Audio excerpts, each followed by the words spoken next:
Shalom sahabat yang dikasihi Tuhan Yesus, puji Tuhan kita bertemu kembali dalam kasih-Nya. Ternyata Dr. Zakir Naik, apologet kebanggaan saudara kita umat muslim, ketakutan kalau berdebat dengan orang-orang ini ya. Yuk kita tonton dulu videonya sahabat. At least the person debating me should have a stature of getting at least 10,000 people. If you cannot gather 10,000 people, it's a waste of my time. Why should I make you famous? Right? Tell me when you're coming. You can come there, hire the hall, you pay for the thing, fine? Actually, I just started and I see that Dr. Zakir Naik is online. Oh. Dr. Zakir, do you dare to take my call? Do you dare? He's reading, hold on. What he's doing? What's Zakura doing? What happened to him? He's reading the chat. Now he's reading the chat. Look, he's reading the chat. Okay, here we go. Debate Christian Prince, here we go. He is reading the chat. He cannot say, I did not see it. He stopped. Look at his face. Look at his face. He cannot even swallow his saliva. Let us zoom in Zakir Naik's face, my brother. I do not know what to say, Zakir Naik. What I will say, brother? Yes, what you want to say? What happened? You want to say something in the chat? No way. He is texting. Zakir? What? Oh no, the hat is moving. What's happening? Zakir Naik reading the chat. Christian Prince challenging him. Zakir, say something. Say something. Yes. Assalamu alaikum. Message now. He's reading message. From Pakistan district.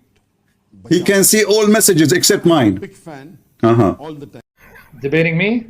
Why are you debating me? No, yeah, I don't even know. I guess he's talking about why are we talking to the truth there? Why are we talking to him instead of Zakir Naik? Sam. Yeah. Hey, Muhammad Hamza.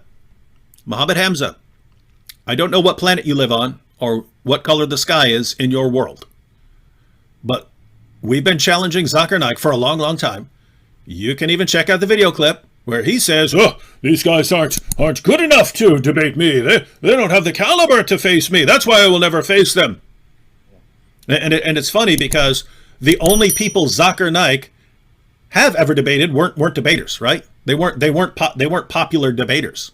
They weren't debaters at all. They were people that the vast majority of Christians had never heard of ever, right? He's never once in his entire life faced an actual Christian debater. And if you say why not, he says, "Oh, because they're all beneath me." So I just want to, because notice everything we say is pointing out Islamic deception, hypocrisy, and delusion. And then the response is, well, why aren't you facing Zakir Naik, who will never in a million years face an actual Christian debater? Muhammad Hamza, you want to have a little exercise? Go to Zakir Naik's website, put in the contact, and say, "Hey, Zakir Naik, I would like to see you face one actual Christian debater ever in your entire life. Just one. One. Doesn't matter who it is. Could be James White, could be William Lane Craig, could be Christian Prince, could be Sam Shamoon, could be David White, anyone, just one in your entire career. And watch him make excuses. And so the question that arises, Muhammad Hamza, is why do you Muslims treat him like he's the champion debater when he's never faced one? He's never faced one actual debater. And why do you guys go around saying, why are you running from Zakir Naik when he's the one who's refused his entire career to face anyone? Why? Just break that down. Let me confirm a true story, and it's now in the public domain. Then I want any of those Muslims to say I'm lying. True story. I think it was 2000 or 2001. It's the date I'm off. True story. The Lord will hold me accountable if I'm lying. You can contact Sabeel Ahmed. Sabeel Ahmed, S-A-B-E-E-L Ahmed. He's on YouTube. He's from Chicago. He invited Zakir Naik to Chicago. I met Zakir Naik face to face. I met him face to face on more than one occasion, at least twice. One of those occasions, I'll even give you the location. We met in Skokie Public Library. I'm not in Chicago anymore, so don't go mess with Skokie. You Mohammedans, you terrorists, don't mess with Skokie. I'm not in Chicago anymore. Leave Skokie alone. Skokie Public Library. Sabil Ahmed got a small room, because you can do that. You can ask the librarian to give you a small room. I was in the room, and stupid me, I went by myself, and I didn't have a recorder. Stupid me, because I'm an idiot, right? Anyway, I went in there, Sabil Ahmed recorded. We had a discussion on the deity of Christ, and I annihilated him. It didn't even last more than half an hour. He got annihilated. And yet, unfortunately, the guy who was recording it was Sabil Ahmed, and when he tried to send me a recording, it was so bad you could barely hear the conversation. So I have put Zakir Naik in his place in a small room in Skokie Library. When he came to debate William Campbell, that also took place in Skokie at Niles West High School. I was there, and God, again, will hold me accountable if I'm lying, folks. The debater, William Campbell, I even told my Muslim friend named Walid, right? Walid Ziyada. I'm even giving the names, making them up. I said, look, William Campbell's going to get smoked by Zakir Naik. He goes, you think? I go, I know. Why? I go, not because William Campbell's not speaking the truth. His facts are irrefutable. He's not a debater. He's very slow. He's very old. And lo and behold, Zakir Naik did his tap dance and overwhelmed and mesmerized William Campbell by the speed of his speech. Mm-hmm. And William Campbell, you could see he was like lost, like he had a deer, mm-hmm. and its head in the, headlights. And I knew he was going to lose. After that, they came to the center. Zakir Naik was trying to boast. And I was already starting my written responses to him. And they're online on answeringislam.net. And I'm sorry to belabor the point, but I'm giving you true facts. Writing, when he came in and go, look, I'm starting my rebuttals to you. Here's part one. Anytime you're a man, I'll debate you and I'll decimate you on stage. And I said in front of his cronies, he said, he said to me, the Lord's listening. He goes, when you can get 1 million people to watch your lecture, then I'll consider debating you. I said, you wicked coward, because you know I will decimate you. That's what I told him. Yeah. The Lord bears witness. And notice, Sam, the only people that Zakir Naik has ever actually faced, did they bring 1 million people? No. Poor Campbell. No. Who knows Campbell apart from us? And yeah. Do you know who Campbell is? Nobody knows. Yeah, and then I saw him on some other debate with a Christian pastor that I'd never heard of before, apart from that debate. And so basically, if you're someone who no one's ever heard of and doesn't know anything about Islam, then he'll debate you. Or if you're someone that Zakir Naik knows he can overwhelm with rhetoric, but he would never in a million years face anyone who actually has some debate experience. He's never once faced someone like that. And so, and this is the guy that Muslims like Muhammad Hamza here regard as their champion. And so, wait a minute, think about this, because this is all connected, ladies and gentlemen. The guy that Muslims regard as their champion debater is a fake. He's a fraud. He debated a couple of people that no one's ever heard of and has spent his entire career avoiding actual debaters. And in other words, it's all a deception. And that's all we ever get from your religion. And then notice, you're going around saying, you're scared because you won't debate Zakir Naik. Okay, well, Zakir Naik won't debate anyone. So who's the one who's scared? Him. So what's going on here?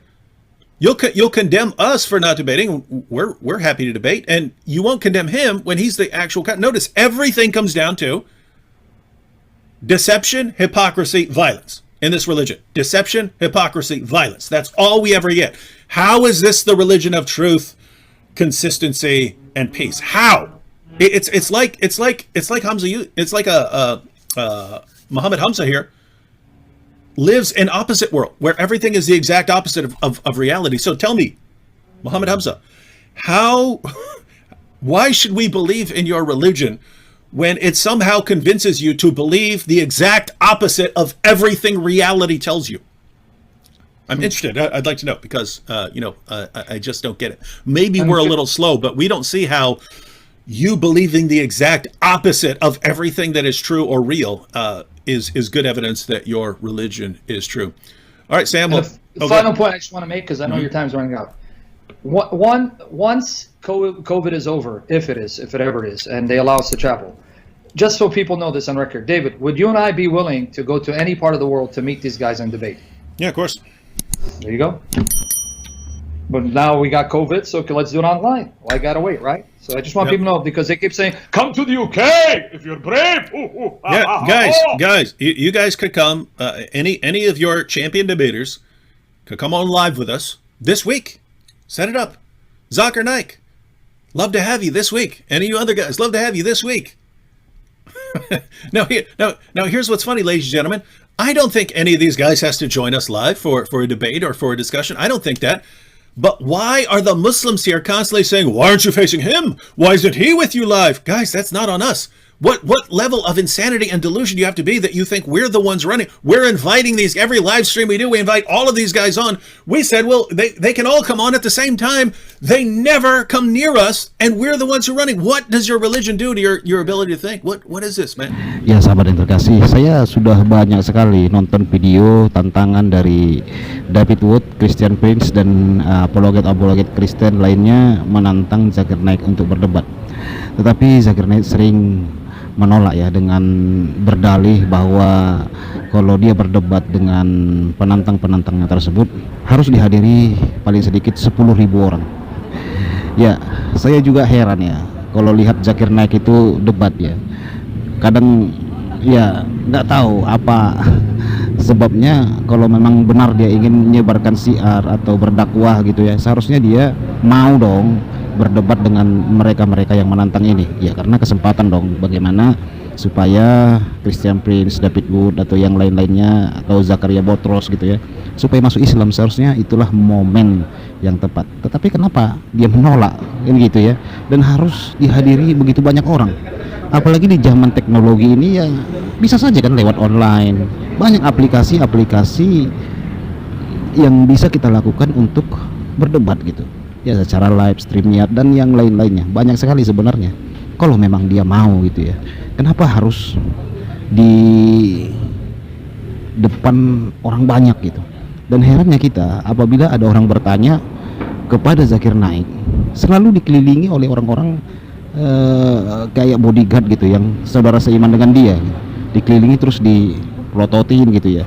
Nah, kita yang bertanya ini pun jadi ketakutan sahabat. Kan gitu, saya melihat sih dari penanya-penanya gitu, karena dikelilingi gitu ya, jadi pertanyaannya ya jadi bercampur dengan was-was gitu, takut terjadi apa-apa. Dan herannya saya, ketika dia mengadakan debat-debat seperti itu, yang hadir di semua ruangan itu hampir semuanya muslim. Muslim semua. Seharusnya kan yang benar gini loh, kalau dia mau mempertanyakan Alkitab dan iman kekristenan gitu ya, kalau benar-benar mau sebarkan syiar agama Islam, seharusnya yang hadir itu semuanya Kristen. Nah, dia bertanya lah atau gimana gitu ya, ya bertanya lah kan gitu. Nah, supaya orang-orang yang hadir di ruangan tersebut bisa masuk Islam. Ini malah dia menjelaskan kepada orang-orang Islam semua. Saya lihat di Indonesia kemarin waktu Zakir Naik hadir di sebuah stadion ya, semuanya yang hadir itu Islam. Ya paling beberapa orang yang bertanya itu pun dikelilingi sahabat. Dan ini membuat orang yang menanya itu menjadi was-was kan, jadi takut gitu saudaraku. Seharusnya tidak boleh begitu. Nah, ketiga yang menjadi pertanyaan besar dari saya selama melihat debat-debat Dr. Zakir Naik ini, dia selalu maunya membahas agama orang lain. Dia maunya bertanya gitu. Dan lucunya, dia hanya mau menjelaskan dari Alkitab, dari Bible gitu. Dia ditanyai tentang kitabnya nggak mau gitu. Heran kita sahabat, apalagi ditanyai tentang nabinya. Seharusnya fair dong ya, kan dia juga menjelek-jelekkan atau mengolok-olok para rasul-rasul di Alkitab. Nah, dia juga menyudutkan. Nah, boleh nggak yang menanya itu juga bertanya tentang nabinya, tentang rasulnya, tentang junjungannya gitu loh. Dan semuanya ya harus ditanya. Ini yang menjadi pertanyaan besar bagi saya. Debat berat sebelah, hanya boleh bertanya, tidak boleh ditanyai. Kenapa kok takut ditanyai gitu? Seharusnya nih ya, kalau benar-benar siarkan agama, bangga dong ditanyai agamanya, bangga dong ditanyai tentang nabinya, bangga dong ditanyain tentang Allahnya. Seharusnya begitu kan? Seharusnya bangga loh. Iya, seharusnya apapun itu harus bangga sebenarnya. Bukan malah kalau ditanyain malah dianggap penistaan. Ini yang menjadi pertanyaan besar bagi kita. Dan saya lihat ya, yang bertanya itu pun agak aneh gitu. Masa iya seorang Kristen nanyai Alkitab kepada seorang ustadz? Apakah ini settingan, saya nggak tahu ya. ya cukup konyol sih orang Kristen bertanya tentang Alkitab, tentang iman kekristenan kepada ustadz. Kan aneh sahabat, aneh nggak selama ini saudara berpikir? Kadang-kadang saya mau loh berpikir, jangan-jangan ini settingan. Apa iya Kristen sekonyol itu? Kristen bertanya tentang imannya kepada ustadz. Aneh kan? Lalu nanti ujung-ujungnya mengucap 2 kalimat syahadat, lalu masuk Islam. Selalu begitu sahabat. Dan saya rasa Kristen tidak sekonyol itulah nanyai tentang iman kekristenan kepada ustadz, apalagi kepada Zakir Naik. Sangat tidak masuk akal sih bagi saya. Dan lucunya Zakir Naik ini mau pula menjelaskan yang bukan imannya, padahal kata dia Alkitab atau Bible itu sudah diedit-edit, sudah dipalsukan gitu ya, tetapi masih dijelaskan juga. Nah, yang keempat yang menjadi pertanyaan besar bagi saya, kenapa harus penanya itu bertanya tentang kekristenan? Kenapa harus bertanya tentang kekristenan? Boleh nggak bertanya tentang Islam? Ya seperti saya katakan tadi, ya jangan hanya menanyai, tetapi ya harus siap ditanyai. Itu yang berimbang sahabat. Tidak berat sebelah debat itu gitu loh. Ya kalau bertanya ya siap ditanyai. Nah, jangan hanya mau membahas agama orang lain tetapi agamanya tidak mau dibahas. Kan aneh sahabat. Si penanya sudah siap dibahas tentang agamanya, apapun itu ya sih, ya dia kan sudah siap sahabat. Tetapi Zakir Naik siap nggak dibahas tentang agamanya? Nah, siap nggak dibahas tentang nabinya? Jangan hanya mau membahas nabi agama lain tetapi nabinya dibahas nggak siap gitu. Jangan hanya mau membahas Tuhan orang lain tetapi begitu Tuhannya dibahas dia nggak siap. Ini kan menjadi aneh sahabat, tidak cocok lagi gitu. Oke lah sahabat yang terkasih, demikianlah yang bisa saya sampaikan. Itulah pendebat-pendebat yang ditakuti oleh Dr. Zakir Naik. Tuhan berkati kita semua. Shalom.